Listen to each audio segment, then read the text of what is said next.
Assalamualaikum warahmatullahi wabarakatuh. Ketemu lagi dengan saya di channel CBTech Indonesia. Ini merupakan kabel data yang biasanya kita gunakan pada smartphone, tipenya adalah Type-C. Pastikan sesuai dengan smartphone yang kita pakai. Kabel data merupakan komponen atau bagian yang sering terlupakan, padahal ini secara fungsi adalah sangat penting sekali. Misalnya pada saat kita melakukan charging, ataupun pada saat kita menghubungkan smartphone ke perangkat lainnya. Sebelumnya saya mendapatkan masalah dengan menggunakan kabel data ini. Kabel data ini mereknya adalah Dr. Kong. Ini harganya di lokasi saya di toko offline ya, 60 sampai dengan 70 ribuan. Untuk fast charging tetap bisa, sebelumnya tidak hanya fast charging, seperti turbo charging dan seterusnya juga berfungsi dengan baik. Entah kenapa ini tidak bisa lagi ya, yang bisa hanya untuk fast chargingnya saja.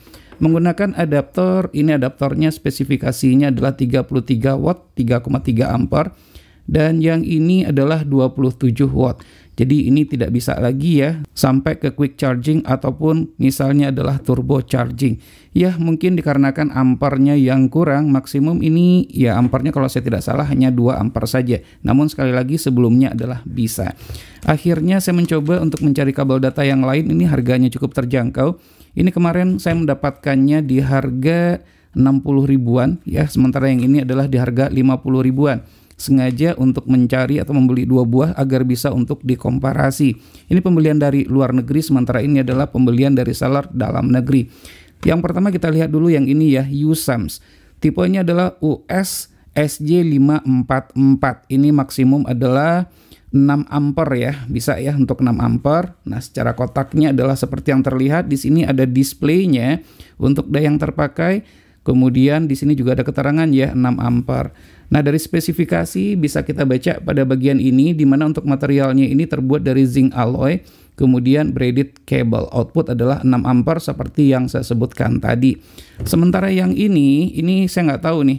Dari spesifikasinya di sini tidak tertulis. Namun kita akan coba untuk bandingkan saja secara langsung. Pertama saya akan buka dulu untuk yang USAM. Untuk USAM ini pastikan mendapatkannya atau pada saat kita membelikannya masih dalam keadaan tersegel. Namun biasanya sih kalau untuk official store dia akan buka untuk mengetes terlebih dahulu sebelum dikirim. Nah, untuk sealnya adalah seperti ini ya, standar aja sih. Nah, ini adalah bentuk dari kabelnya. Kalau kita perhatikan, ini panjangnya adalah 1,2 meter. Nah, ini kalau kita lihat ya, dia sedikit kaku, kurang elastis, mungkin dikarenakan bahannya kali ya. Kemudian yang selanjutnya ini mereknya adalah Tochi ya. Nanti untuk link pembelian keduanya ini nanti akan saya sertakan di deskripsi video. Yang Tochi ini tidak menggunakan kotak atau box eksklusif seperti USAMS. Dibungkus dengan menggunakan plastik seperti ini saja. Kalau kita lihat ini ada pilihan nih kemarin nih, ada yang panjang 2 meter dan ada panjang 1 meter. Yang saya pilih adalah 1 meter saja. Nah, kita coba bandingkan secara langsung ya. Dari kabelnya untuk yang USAMS bisa diperhatikan, yang USAMS tuh lebih gede kabelnya jika dibandingkan dengan merek Tochi ini. Kemudian dari segi yang lainnya pun untuk port USB-nya ini atau konektor USB-nya ini, yang USAMS itu lebih bagus jika dibandingkan dengan yang Tochi. Tochi itu lebih kecil ya. Kemudian kita lihat dari Type-C-nya atau port Type-C-nya ini, konektor Type-C-nya sama-sama memiliki display. Nah, plastiknya saya buka.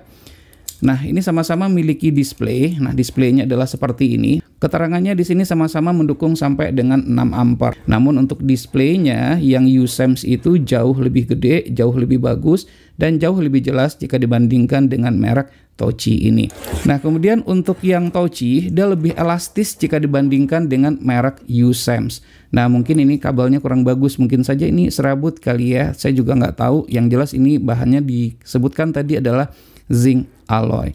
Kemudian kita cobakan langsung kali ya, kita coba dengan menggunakan yang ini. Saya akan coba yang pertama terlebih dahulu, silakan nanti teman-teman untuk membandingkannya. Maka ini akan saya pasangkan terlebih dahulu ya.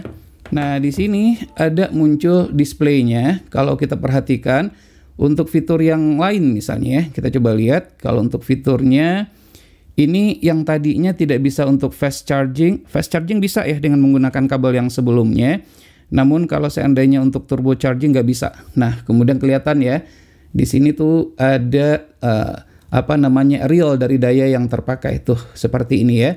Bisa kelihatan. Ini kalau saya buka maka tuh dia nggak lagi tuh seperti itu.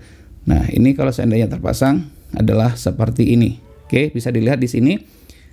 Oke, nah quick charging itu berfungsi, turbo charging, ini turbo charging. Nah, berfungsi ya. Ini berfungsi dengan baik.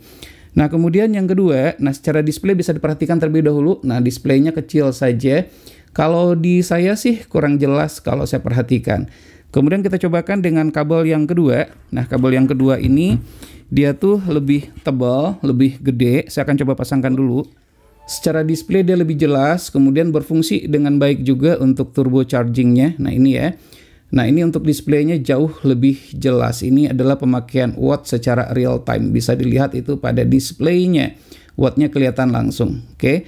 Jadi ini kalau seandainya PD-nya aktif, nanti akan aktif juga di sini. Ini berhubung dikarenakan sudah mau penuh, watt yang terpakai kecil, makanya tidak muncul untuk yang PD-nya. Sayangnya adalah seperti itu. Tapi nanti di bagian atas ini, jika ada yang terpakai, kalau saya perhatikan di atas 10 watt, ini kan cuma 4,7 watt ya.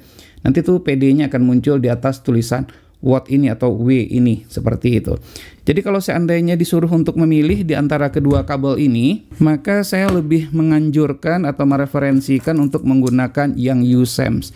Ya, mungkin dari segi harga ini juga berbeda. Jelas terlihat sekali untuk perbedaan di antara kedua kabel ini. Apapun itu jenis dari kabel yang dipakai untuk kabel datanya, silakan nanti disesuaikan dengan jenis smartphone yang digunakan.